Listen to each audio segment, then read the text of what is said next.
Hello नमस्कार सत श्री अकाल। मैं अनिल कुमार और आप देख रहे हैं रियल प्लेटफॉर्म ऑफ बिहार। हाजिर हूँ मैं आपके लिए बिहार की जरूरी और काम की खबरों को लेकर, जो कि आप लोगों को जानना बहुत ही जरूरी है।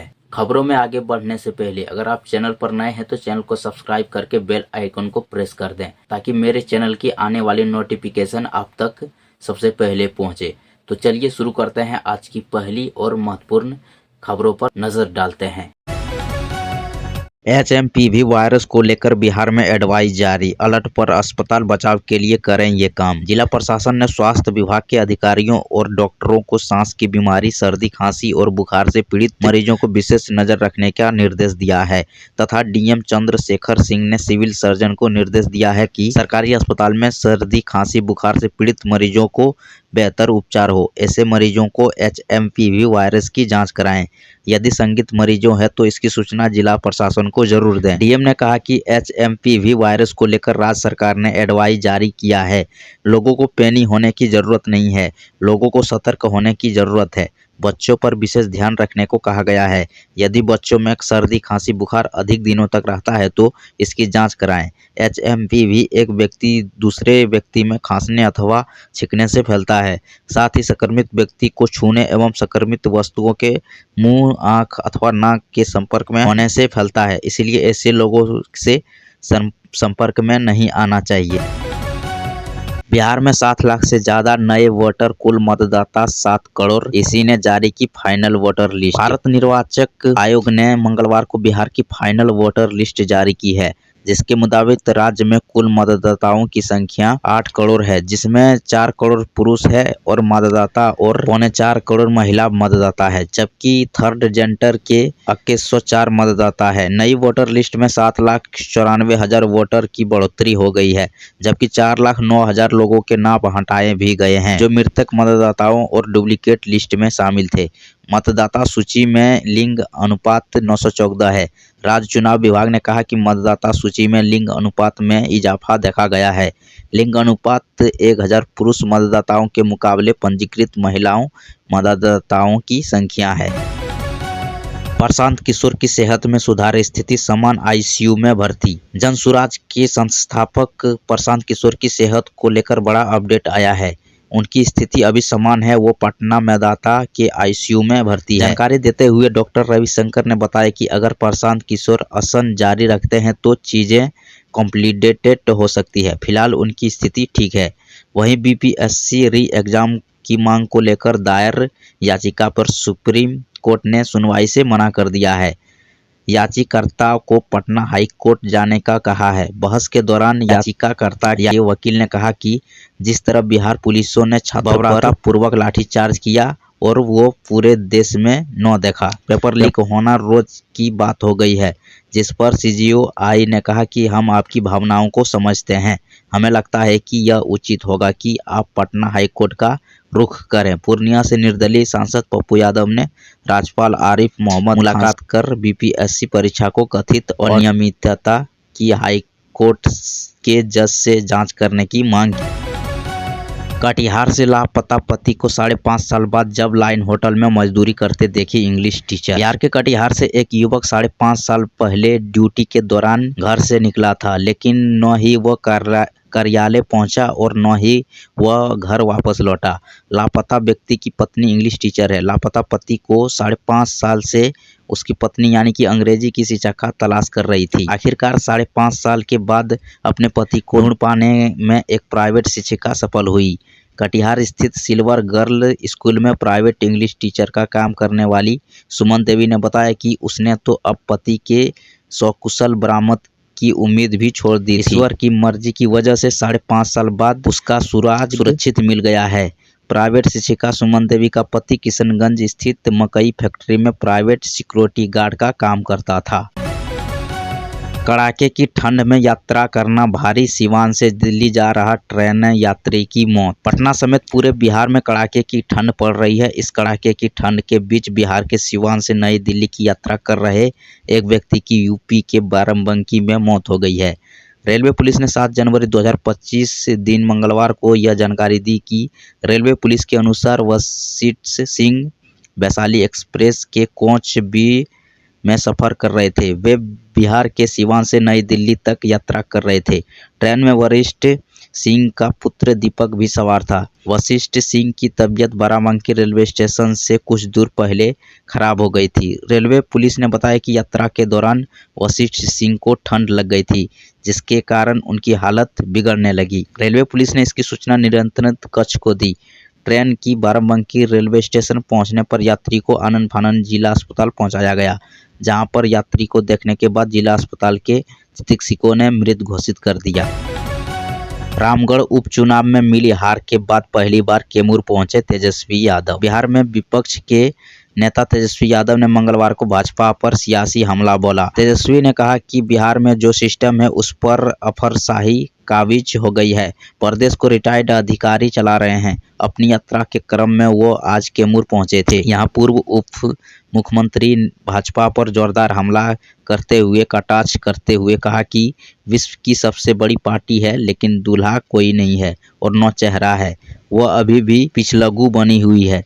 पत्रकारों के एक सवाल के जवाब में उन्होंने कहा कि हम लोगों ने EWS का भी कोई विरोध नहीं किया था।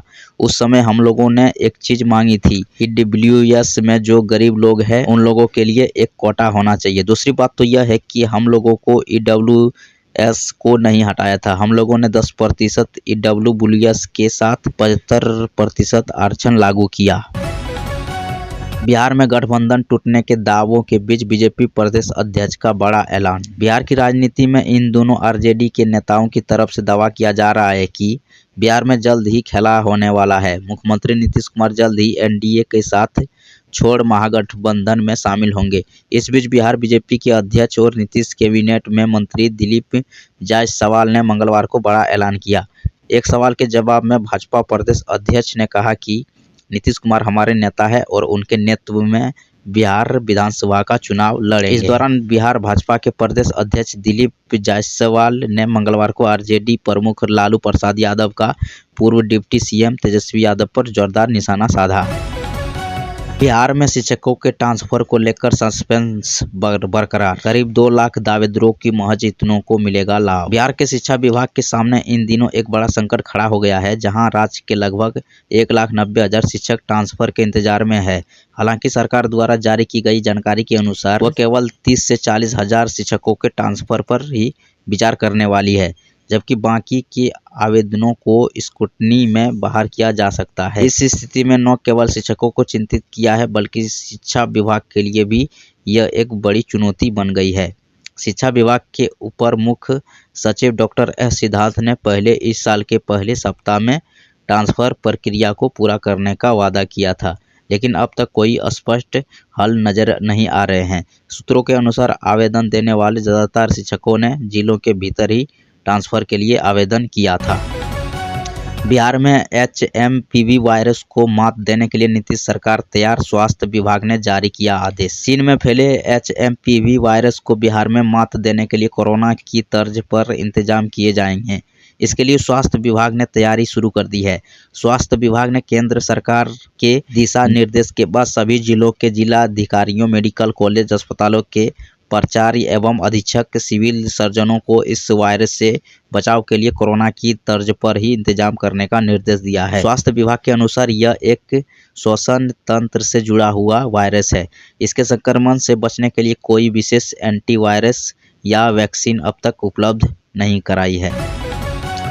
बिहार की यह सिंगर राम मंदिर में करेगी भजन की प्रस्तुति। CM योगी आदित्यनाथ भी रहेंगे मौजूद। बिहार के छपरा जिले की रहने वाली सोवती मिश्रा एक बार फिर अयोध्या में अपनी प्रस्तुति देने वाली है। राम मंदिर प्राण प्रतिष्ठा वार्षिक उत्सवों पर आयोजित होने वाले कार्यक्रम के पहले दिन सोवती मिश्रा चर्चित भजन राम आएंगे तो अंगना सजाऊंगी की प्रस्तुति देंगी। यह जानकारी सोवती मिश्रा के पिता राजेश मिश्रा और धर्म जागरण मंच पर अध्यक्ष धर्म प्रचारक अरुण पुरोहित ने दिया था। मिली जानकारी के अनुसार अयोध्या में रामलला के प्राण प्रतिष्ठा के 1 साल पूरा होने पर 11 से 13 जनवरी तक प्रतिष्ठा द्वादशी का किया जाएगा, जिसमें प्रदेश के मुख्यमंत्री योगी आदित्यनाथ 11 जनवरी को शिरकत करेंगे। मुख्यमंत्री 11 बजे गर्भगृह में श्री रामलाल का अभिषेक करेंगे। इसके बाद आनंद टीला पर होने वाले सांस्कृतिक कार्यक्रम का भी उद्घाटन कर श्रद्धालुओं को संबोधित भी करेंगे।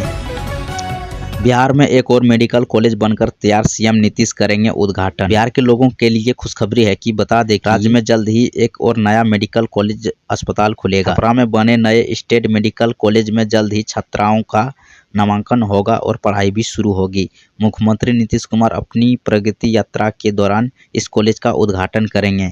इस नए अस्पताल में मरीजों के लिए 500 बेड बनाए गए हैं। साथ ही यहां एमबीबीएस की भी पढ़ाई के लिए 120 सीटों को भरा जाएगा। स्वास्थ्य विभाग द्वारा इस मेडिकल कॉलेज अस्पताल के लिए 17 नर्स और 7 लिपिकाओं को नियुक्ति भी कर ली गई है। विभाग द्वारा सोमवार को इसका नोटिस जारी भी कर दिया जाएगा। बिहार में भूकंप, कैसे कुएं में पानी कांप रहा है धरती डोली तो घर से भागे लोग। बिहार में भूकंप का असर सुबह सुबह देखने को मिला। मंगलवार को आए इस भूकंप का केंद्र नेपाल में था, जिसका असर से बिहार में भी धरती डोली है। मंगलवार की सुबह सुबह अचानक एक के बाद एक करके कई बार भूकंप के झटके लगे। कई जिलों में इसका असर दिखा। लोग अपने घरों से निकलकर बाहर आ गए। मिली जानकारी के अनुसार मंगलवार को आए भूकंप का केंद्र नेपाल में था। इसका असर बिहार और बंगाल समेत अन्य जिलों में भी दिखा। कई देशों में तो इसका भूकंप का प्रभाव दिखा है। वहीं बिहार में पटना, भागलपुर, मुंगेर, लखीसराय, चंपारण, मुजफ्फरपुर समेत पहुंची सीमांचल के भी जिलों में अचानक सुबह सुबह धरती डोलने लगी थी और लोग अपने अपने घरों से भागे। मधेपुरा जिला के लालपुर में टूटा नहर का बांध, 40 एकड़ में लगी फसल हुई बर्बाद। सिद्धेश्वर प्रखंड क्षेत्र के अंतर्गत लालपुर सरोपट्टी पंचायत के वार्ड नंबर 13 में साइफन टोला काली चौक के पास 20 मीटर के आसपास अब तक 4 से अधिक बार नहर का बांध टूट चुका है। सोमवार को पुनः नहर का बांध टूट गया। इससे किसान में आक्रोश है। नहर टूटने से लगभग 40 एकड़ में लगी फसल बर्बाद हो गई। साथ ही कई घरों में भी नहर का पानी घुस गया है। इलाके के किसानों ने बताया कि विभाग के द्वारा बिना किसी तैयारी के नहर में पानी छोड़ दिया गया। इस वजह से परेशानी हुई। जहां अब तक 4 बार नहर टूट चुका है, वहीं साइफन है कि नहर के मरम्मत के लिए समय अधिकारियों ने यह नहीं देखा और नहर के साइफन ऊंचा है, जहां पानी आने के बाद पानी रुक जाता है और साइफन के आसपास नहर के बांध पर अत्यधिक दबाव पड़ने लगता है। इस वजह से नहर में पानी छोड़ने के कुछ घंटों बाद ही उक्त स्थल के पास नहर टूट जाता है।